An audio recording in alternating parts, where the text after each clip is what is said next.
गजाननं भूतगणादिसेवितं कपित्थजम्बूफलचारुभक्षणम् उमासुतं शोकविनाशकारकं नमामि विघ्नेश्वरपादपङ्कजम्। वक्रतुण्डमहाकाय सूर्यकोटिसमप्रभ निर्विघ्नं कुरु मे देव सर्वकार्येषु सर्वदा।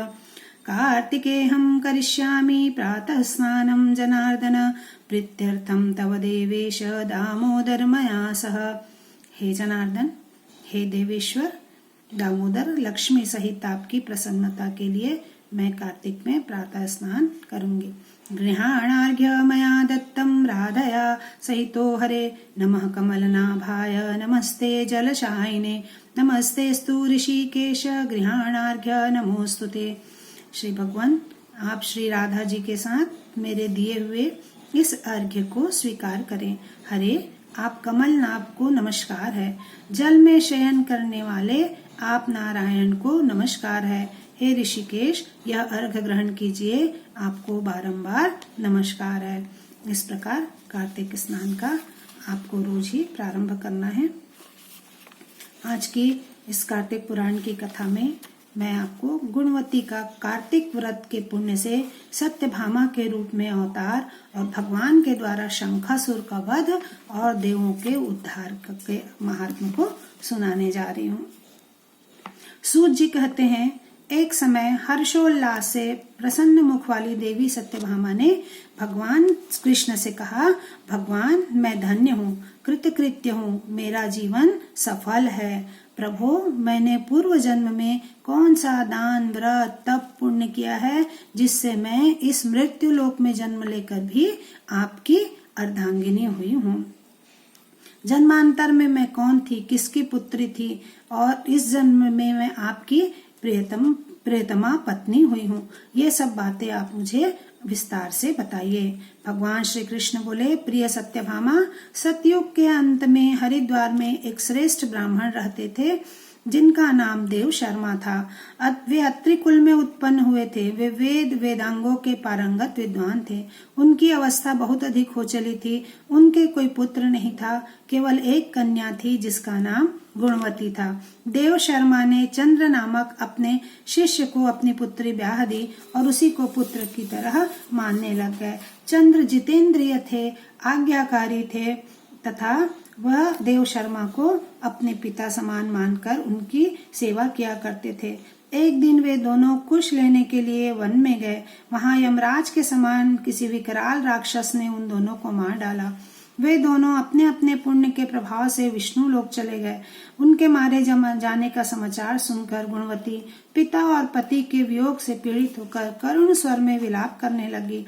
उसने घर का सारा सामान बेचकर अपनी शक्ति के अनुसार दोनों के पारलौकिक कर्म को संपन्न किया। उसके बाद वह उसी नगर में निवास करने लग गई।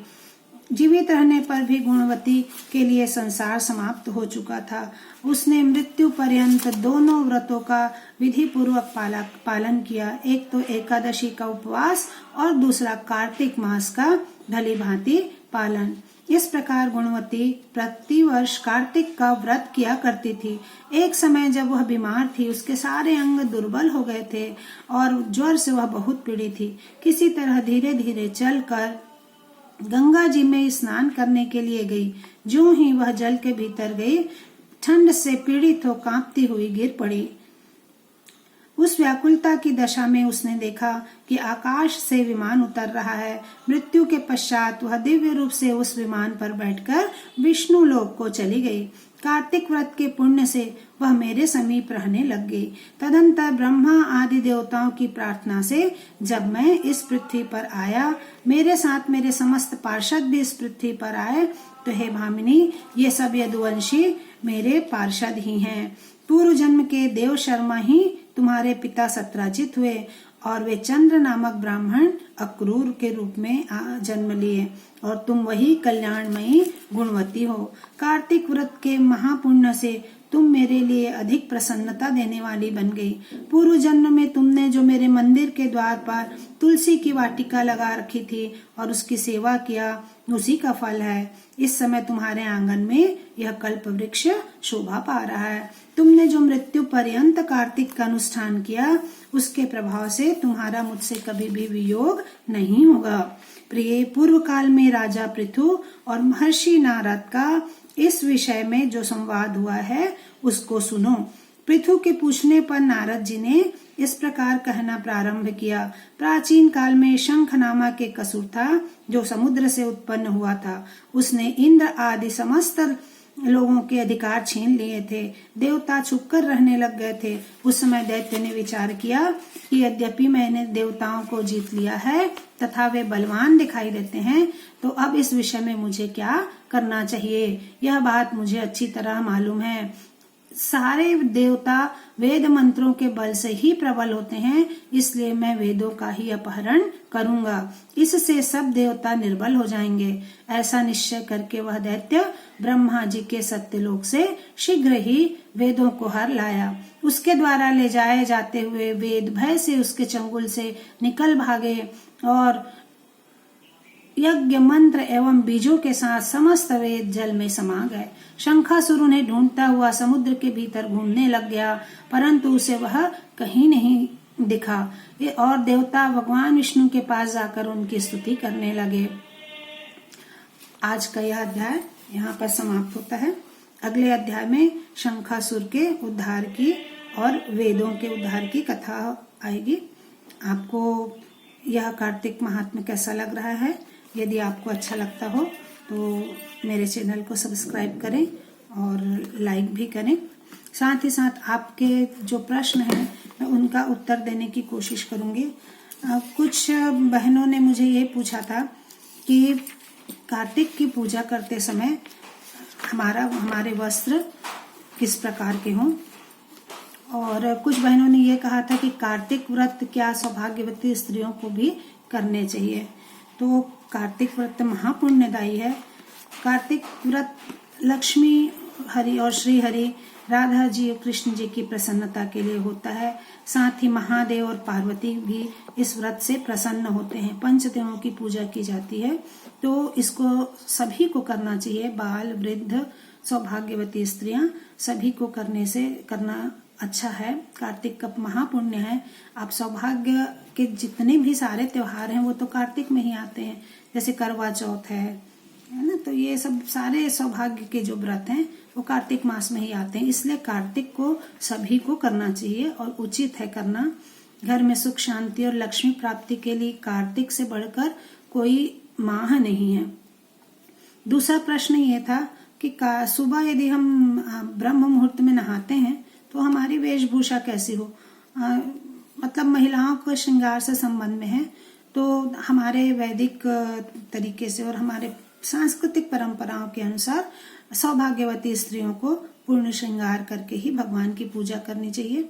उनके वस्त्र लाल, पीले, नारंगी कलर के, भगवा कलर के, मतलब रंगीन होने चाहिए उनके वस्त्र।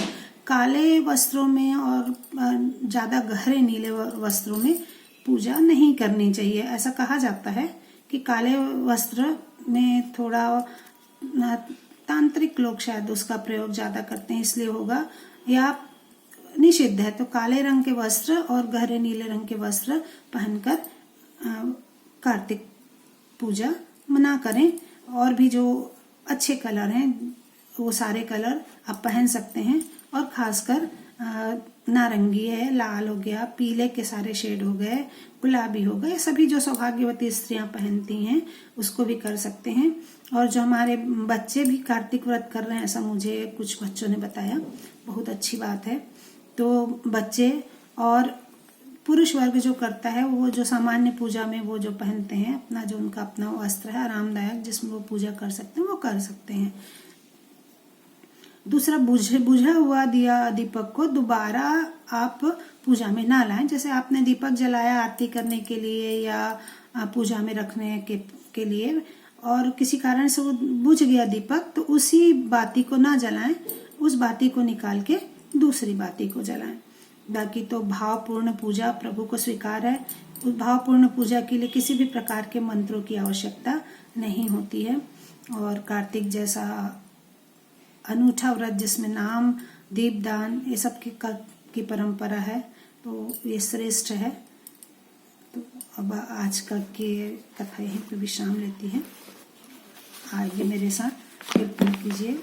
श्रीमन नारायण नारायण नारायण, श्रीमन नारायण नारायण नारायण, श्रीमन नारायण नारायण नारायण, श्रीमन नारायण नारायण नारायण, श्रीमन नारायण नारायण नारायण, श्रीमन नारायण